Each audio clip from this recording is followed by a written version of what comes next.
How do you manage up? How do you give feedback to your own boss when the stakes are high? Today on the Art and Science of Difficult Conversations.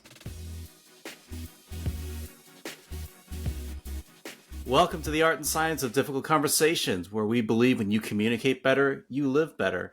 As always, I'm one of your co-hosts, Chris, owner of Leadership Potential, where I work with leaders to lean into these hard conversations and lead difficult transitions and change. And as always, I'm joined by Lucie, my co-host and owner of Mindfittery. Yes, hello everybody. And I am creating and building this mental fitness gym where leaders and their teams, even their families, can practice how to improve the mental fitness so we can communicate better with more calmness and actually truly listen to each other. So today, Lucie, our guest, at least our guest for this week, is somebody I met like a couple of years ago through a mutual connect, and she actually lives nearby me. She lives in Rhode Island. But today, we're excited to have Laurel Engbretson, a VP of Strategy and Operations at a national nonprofit, and her role is helping the teams within her organization align and execute on their shared goals together. Laurel, thanks for joining us. Thanks for having me. You've had such a long journey. I've had fun just getting to know you and meeting up with you. And you're one of the few people I've met online, but I've also met in person. Tell us about how you got to this level, how you got to be VP and doing strategy and operations. Sure, it's pretty funny because I fell into it, certainly. I think fundamentally I've been driven by wanting to be of highest and best use. So truly wanting to be of service to the things I care about and am passionate about, and really eager to take on opportunities for more responsibility. And I think the combination of those two things kind of over time got me to where I am. I would say most interestingly, like this last role, I've been in this role for a year, just about, a little over. And it's, my first officer title. I'm on the leadership team of our organization.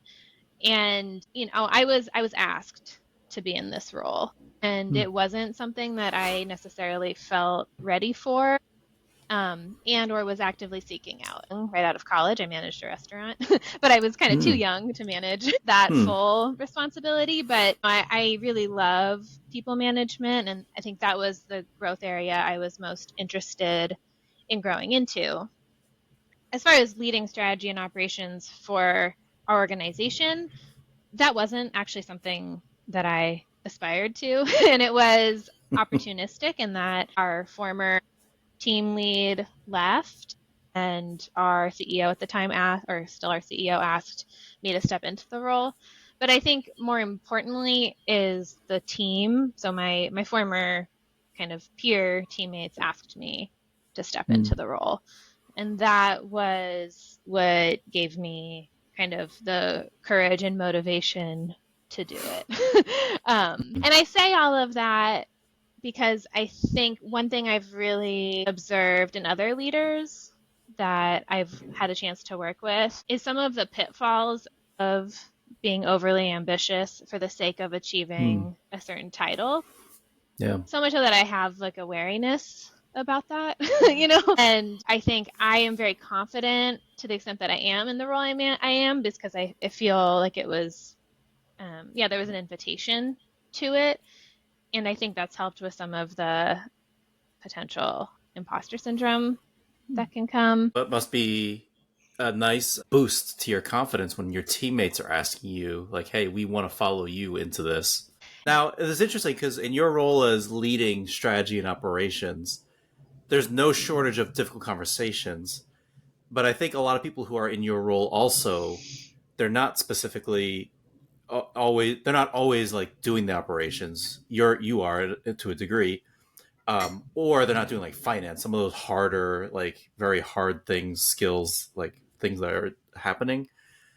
So it means that you're taking more of an advisor role and a much more of a strategic role. And so what would, before you got into it, and maybe even during it, what's been your experience and comfort level with hard conversations, especially speaking up to people in authority and taking on that strategic advisor role?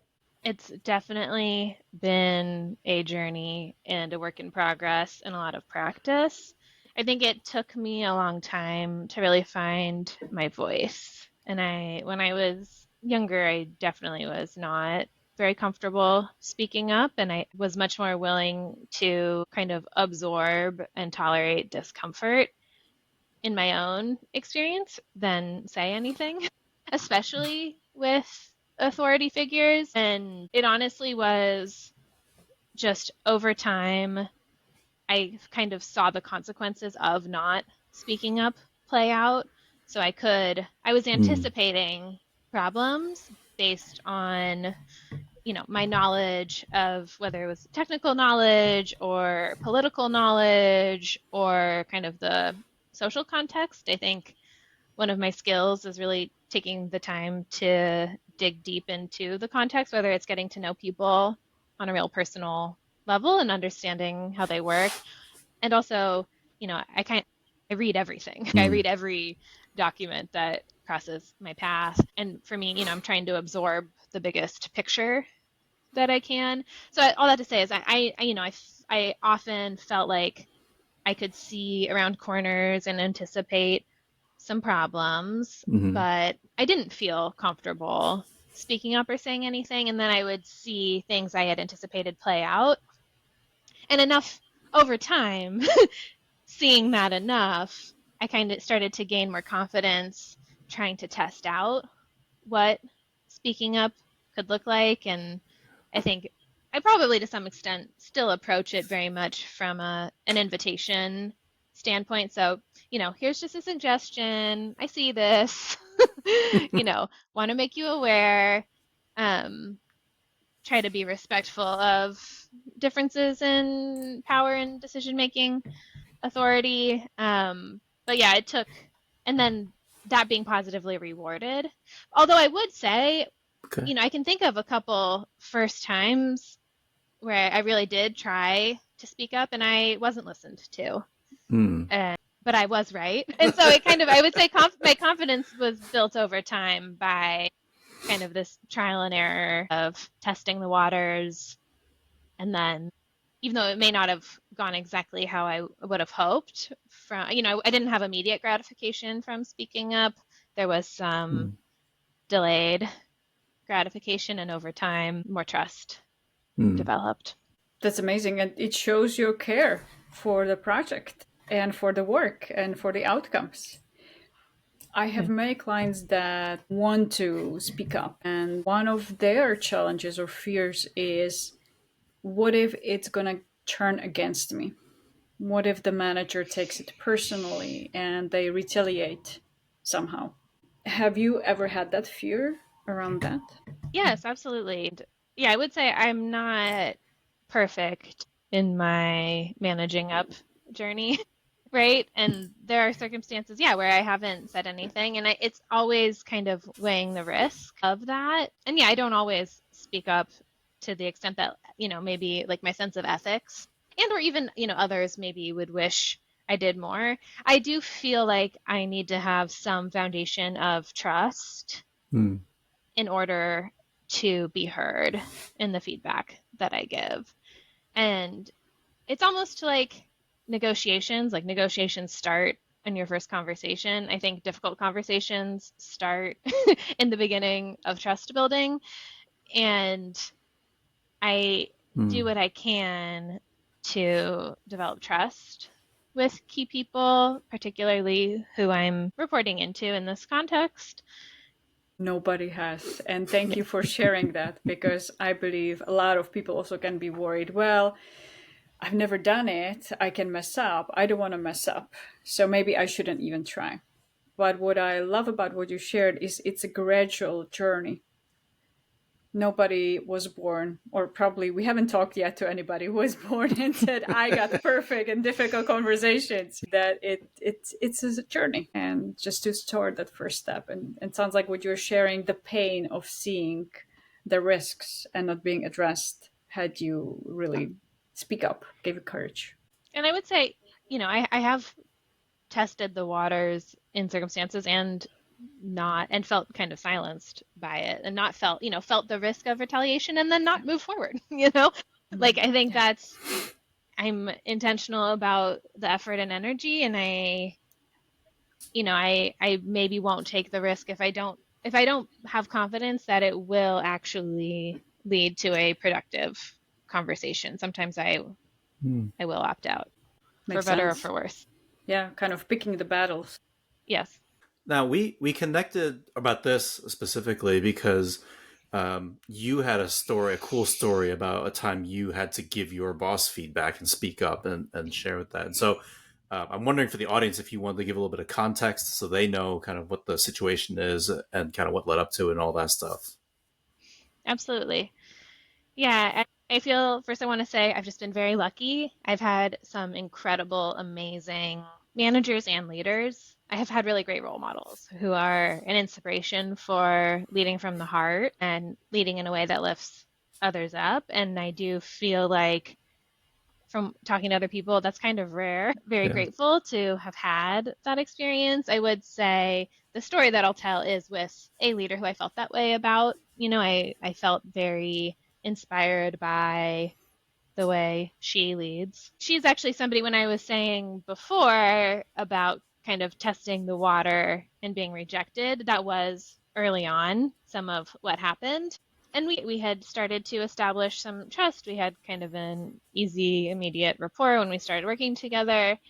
But there were a couple times where I elevated something, one time in particular, relatively significant.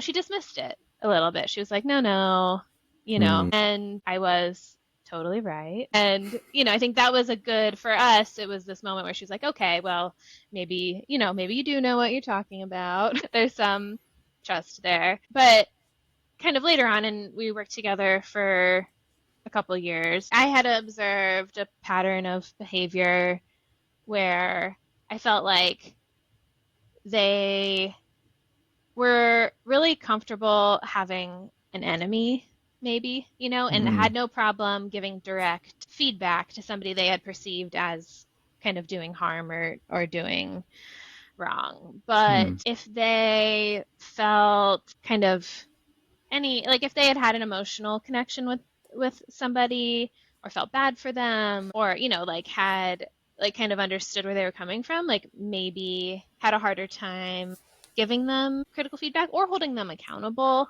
for things, even if that person's behavior was negatively affecting or harming even others, myself included at times. And I kind of over time started to see this and eventually did, I saw it enough times that I kind of felt, again, like confident or comfortable calling out the pattern. And it was really in hopes of trying to illuminate a blind spot that I felt was creating other issues. In the moment, I think she heard it and took it in, but was a little hurt by it. Mm. Maybe my delivery was a little too direct or it was a hard Yeah. blind spot to see because it wasn't very in line with I think how she saw herself Yeah. Do you as remember a what you leader. said?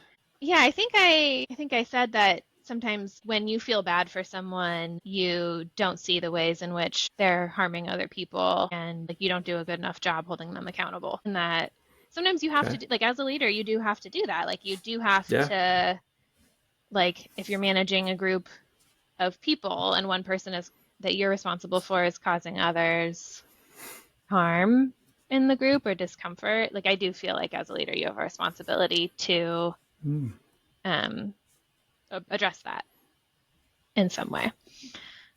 Yeah, I think, yeah, it was tough. I would say I only felt comfortable giving that feedback in the first place because we had developed a lot of trust and Karen had been through a couple of these rounds of, you know, I felt safe. I should say this. I felt safe to give the feedback. I had no Mm. fear of retaliation at Mm. that point. I felt there was some psychological safety in even having the difficult conversation in the first place, and that's credit to her for enabling that environment with me. To me, what was interesting about the story, and Chris, why I brought it up to you originally, was 6 months, a year later, maybe she called me to thank me for Mm. giving her that feedback and to tell me that as hard as it was to hear and internalize that I was right and that it's kind of helped her manage her team now in a new way. And so I think for me, it was the kind of delayed gratification and validation of speaking up. Yeah. I love that. There are multiple lessons in that, so that I see that our listeners can benefit from. That's a process, again, building that trust. So then you feel more comfortable having that conversation. And another lesson, sometimes it's not gonna feel good, and maybe we won't even see the positive impact till maybe a year later or maybe years later. But having that trust or openness to, it's okay, maybe I am not gonna get what I want right now, but trust that even just the act of saying already makes a difference. And I'm curious, during that conversation, did you feel nervous even when there was the trust? Yeah, of course. There's always, anytime there's a power dynamic, I think it is, there's a risk in saying something. And I think it's even beyond the power dynamic. I never want to hurt someone's feelings, right? And that, I think, can be what's a barrier to having difficult conversations too, is if you care about somebody, you don't necessarily want to, and even if you need to have a difficult conversation in order to get to a better place in your relationship and or help them, in other ways, it still can be uncomfortable and painful in the moment.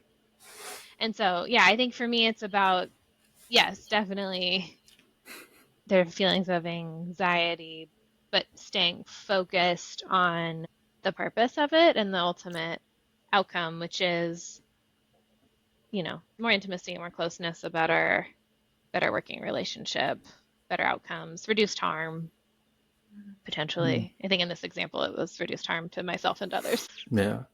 For you, was that like a big weighing factor? You're like, I just have to say something, versus were you more wedded to the goal, like you have to change a behavior in some way? I felt like because she did trust me and listen to me to some extent, I had a responsibility to call out a behavior that I saw. And I felt, again, it's like a pragmatism. Like I felt like I could be heard. And so I did need to say something. And I felt like I could say something. I'm thinking what kind of value that is important to you that help you in a way get that courage. And it sounds like being responsible, if we could call it a value. What would you say help you stay calm in that conversation, or not wiggle out of it and say the hard truth? I would say primarily couples therapy, which is my favorite hot take, is that couples therapy was the absolute best investment in my professional career of all time. And I did it really young. And it was honestly a condition of dating my first serious partner. They were older than me. I was in my early 20s, and they were in their early 30s, and they were not particularly interested in dating somebody younger than me. I mean, younger than them. And that was a condition. And it ended up, I basically felt like I got a training course in how to be in a relationship. And we were in couples therapy the entirety of our 3-year relationship. And it really taught me how to develop skills around communicating effectively, respectfully, using I statements, how to moderate your own feelings and or prepare for a conversation. And I think also how to really listen to another person and not project your own assumptions onto it. I think kind of the biggest lesson learned that I repeat constantly to myself and to others, maybe unsolicited, is to never assume ill intent, and to always, when having a difficult conversation, react and respond as if the other person is coming from their best place, because so often we're projecting our own feelings of hurt or insecurity onto the way another person is treating us. Sometimes it is, rarely. And so I think that, I mean, I would say couples therapy, also just, a decade plus of weekly individual therapy really helped me understand psychological boundaries between myself and others. That makes it easier to have these conversations again, because I can kind of take, to some extent, take myself and my own feelings out of it, or I can kind of step back. And it's helped me, I think, listen deeper, see other Hmm. people more clearly, because I've spent a lot of time listening deeply to myself and trying to see myself more clearly. We've never had anybody say that as an option. And so I love I it. I love love it. that hot take. What about people who aren't in relationships? Outside of that, how can they learn the same skills? Or where would you recommend them start developing these skills? Yeah, it's a good question. I think a lot of it can be done in an individual therapy setting as well. And I'm not a licensed therapist, so I'm not totally sure how to direct people to kind of self-help, do it yourself kind of methods. I think I can only speak to um, I invested a lot of my personal time and energy in my throughout my whole 20s. I would say late teens and 20s on that, even more so than professional ambitions, to bring this full circle. I almost felt kind of, I was a real overachiever in high Hmm. school. And then I would say I kind of slowed down the pace of my expectations of myself to focus more on my mental health. Hmm. I felt like I had to, really, just where I was as a young person. Um, and I felt like I wasn't quite achieving the things that I was expected to, based on the place I grew up, and kind of the expectations I had of myself. And I focused more on kind of healing and my own health and wellness early on. There's also spirituality and religion, yoga, there's lots of different, I think. That's the end of part one with our guest Laurel. Stay tuned for next week when we hit part two and we have our special guest.